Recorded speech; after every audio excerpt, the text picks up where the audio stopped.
I'm not sure where this video is going to be uploaded because I have lost count. There's so much of long gap, and it's only after that that I have to do it in a discreet and maybe grouped manner. Even then, the thing is all about sharing my experiences and reminiscences that was happening to us, me and my family, exactly 2 years ago. And today we had reached Salzburg, 2019. Lovely, loveliest experience. Salzburg is situated, it's almost as if it's in Germany, but it's a little shy of, I think, 100 of kilometers, and it lies in Austria. I'm not sure, this is a pure blind guess.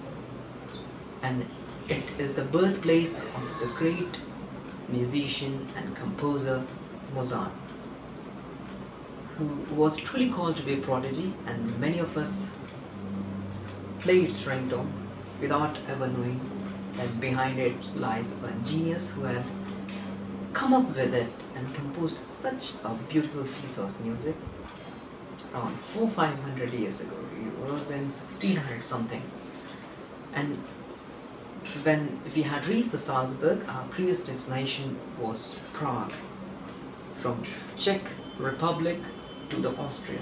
The thing about Austria was the grass was so green that it can truly be compared with what we are, say, habitual with seeing in the wallpapers, in the posters, in the sceneries.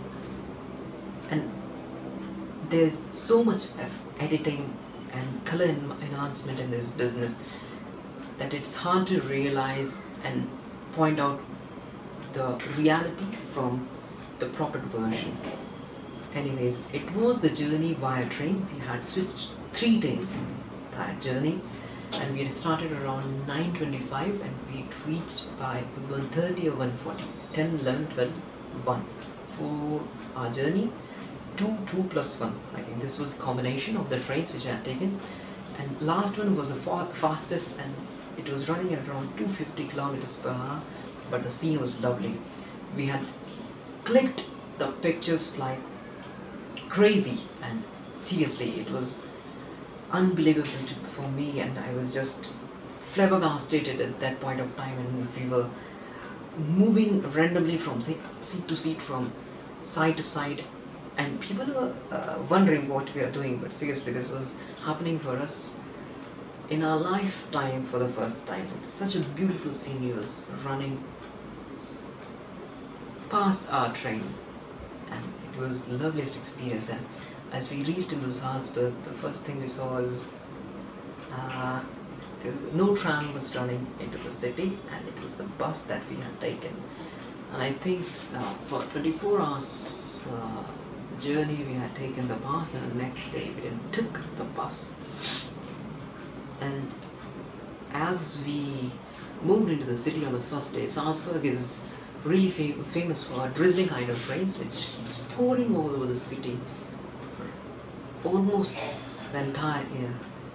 And on the first day we were running through the streets that were known to be very much classical, and it's a mix of modern and, what are you going to say, not exactly archetype or medieval, but there's a touch of that. And we were passing through the main area, the bus stand, and the bridge, and the market that is truly popular. But the thing about those markets, it closes down by 7 p.m. and we have only started during the evening.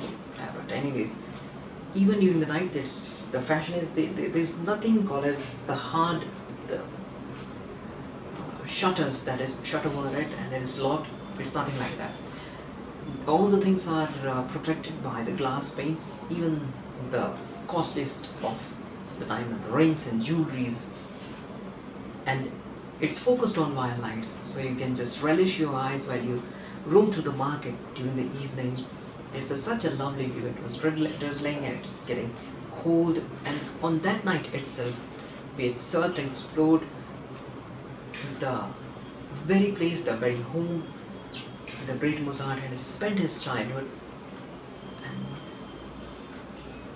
I'm not able to recall much what we've done, and as we returned, our place of accommodation was not very far from the bus stand, and it was just a walkable distance of around 200 meters. It was A&O Hostel, and this was the only place which had the combined rooms. They were beds like dormitories of multi-layer, and I was really excited about getting on the top of that and just sleeping on the top layer. And the day ended in an excitement of anticipation of going early and checking with the early bird tickets into the one of the largest castles in the Europe. That was Hohensalzburg Castle, and you have to take a Festung railway to reach into that. But more of that into the next episode. Until then, keep coming for even more videos, and hope you like it. So that is all from my side today. There you go. Bye. Take care.